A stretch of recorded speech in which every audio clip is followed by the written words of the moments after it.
Alright guys, I am back with my review of this week's WWE Monday Night Raw for February 10th, 2014. And the show starts off with Betty White coming out with a big show. This lasted all of 30 seconds, if that.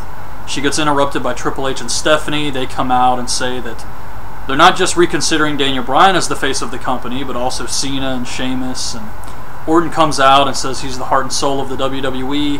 And then Daniel Bryan comes out and he brings up Kane trying to get involved with his match against Orton.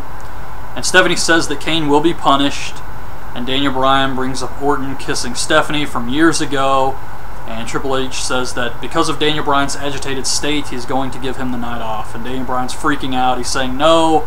The fans are saying no. They want to see him wrestle. So, of course, the WWE doesn't put him in a match. It's the Wyatt family versus Cody Rhodes, Goldust, and Rey Mysterio. And I did like the match. The only thing I didn't care for was Rey Mysterio getting the hot tag and hitting his unbelievable offense on Luke Harper and Bray Wyatt. It was just silly. But he goes for the 619 on Luke Harper. Bray Wyatt tags in, and he attacks Rey Mysterio, hits him with the Sister Abigail, and gets the win. And afterwards he cuts a promo, his usual weird promo, talking about how they're all toy soldiers in his game and they're going to fall. The Shield is backstage talking to Renee Young. Reno Reigns calls her baby girl, which was just, I don't know, bothered me for some reason. Then Dean Ambrose says that he's going to issue an open challenge for his U.S. title tonight. Then Betty White is backstage talking to the Divas. The New Age Outlaws come up and say they heard people were going to try to prank Betty White tonight, but they're here to protect her.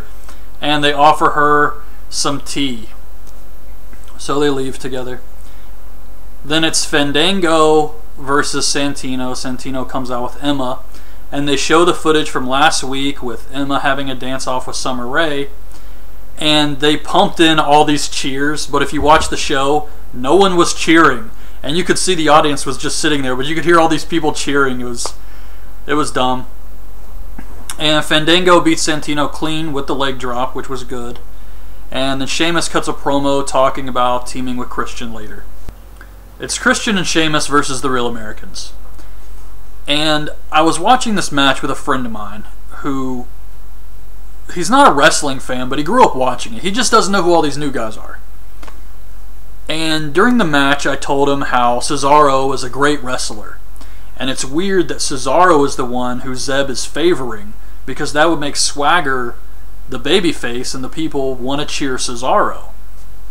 And he said, well, how are they going to make Swagger a babyface when Cesaro is in there hitting all these fancy moves and then Swagger gets tagged in and just lays on the guy with a headlock? And that's true. I mean, Cesaro's the guy hitting all the moves. The fans want to cheer Cesaro, and yet Cesaro's the one staying with Zeb Coulter. So I really have no idea what they're thinking with this, unless they're going to have Swagger stay with Zeb and Zeb just screws Cesaro over, but then that wouldn't make sense because Cesaro's clearly the better man in the team. I mean, even here, Sheamus hits the bro kick on Swagger, and Christian and Sheamus win. So, but it was a good match. I liked it.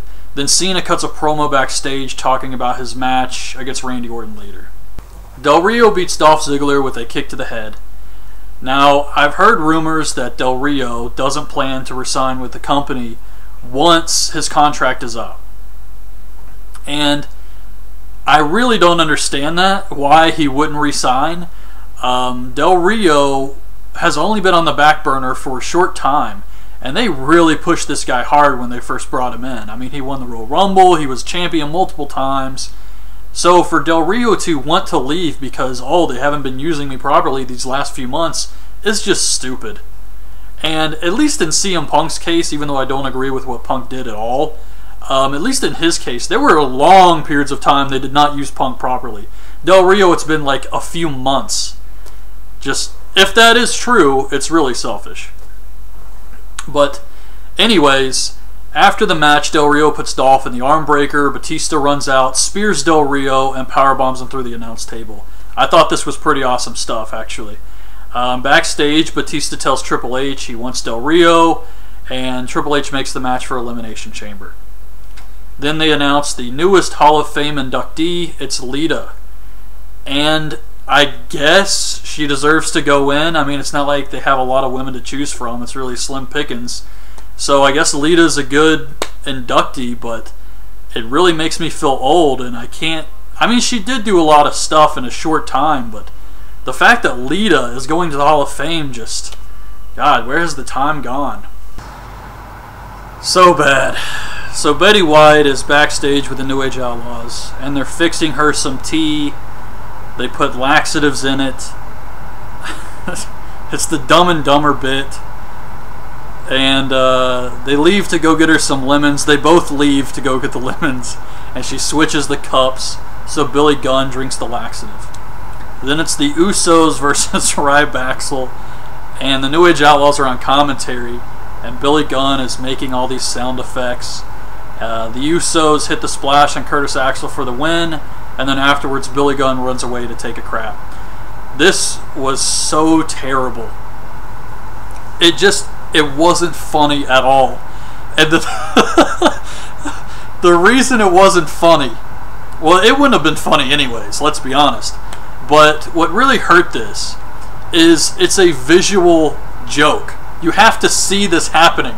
But all you hear on commentary is Billy Gunn like, oh, oh. That was it. That was the entire joke. That was supposed to be funny. And then he runs away like he's got a shit. Ambrose comes out for his open challenge, and Mark Henry accepts. So it's Henry versus Ambrose. Match was Ambrose works Henry's injured arm, and Henry hits the World's Strongest Slam for the win. Then Rollins runs in to break it up, so Ambrose is disqualified, but he's still the U.S. champion. Rollins and Reigns are trying to beat down Henry. Reno Reigns spears him on the outside, and the Bray Wyatt family comes out. And they have a stare down with the Shield. And they both stand on the apron like they're going to finally fight. Well, we've seen them fight before, but, you know, since they've been feuding. And the Wyatt family steps down. Of course, they're the bigger heels here. And this was awesome stuff. I looked at my friend who really doesn't know who these people are, and I was like, you want to see this, don't you? I mean, this was just really cool. This was an awesome moment.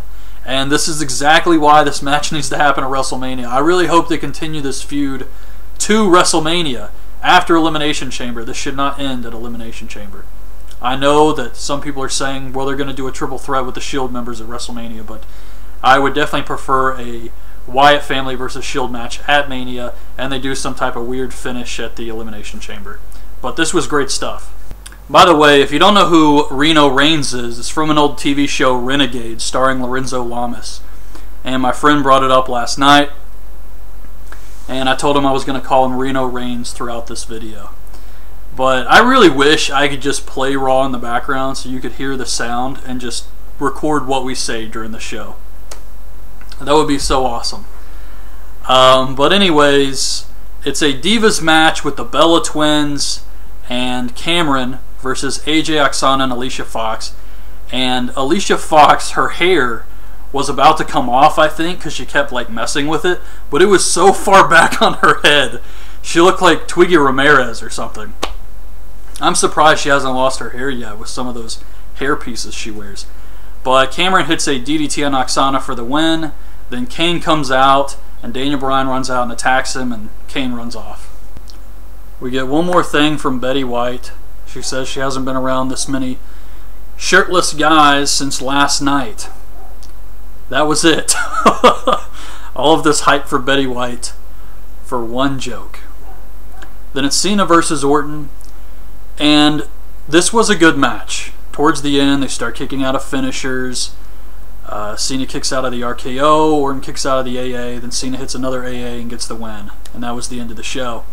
But we were talking about this match, and I said Cena and Orton have wrestled each other a ton of times in the past. And he said he was curious to see how well they worked together then. And he actually didn't care much for the match, but I told him that out of the 3 they've had recently, this was probably the best one. But it was a good match, and the show overall I thought was average. Maybe slightly above average this week. But that's my review. Hope you guys liked the video. Leave your thoughts on the show in the comments, and thanks for watching.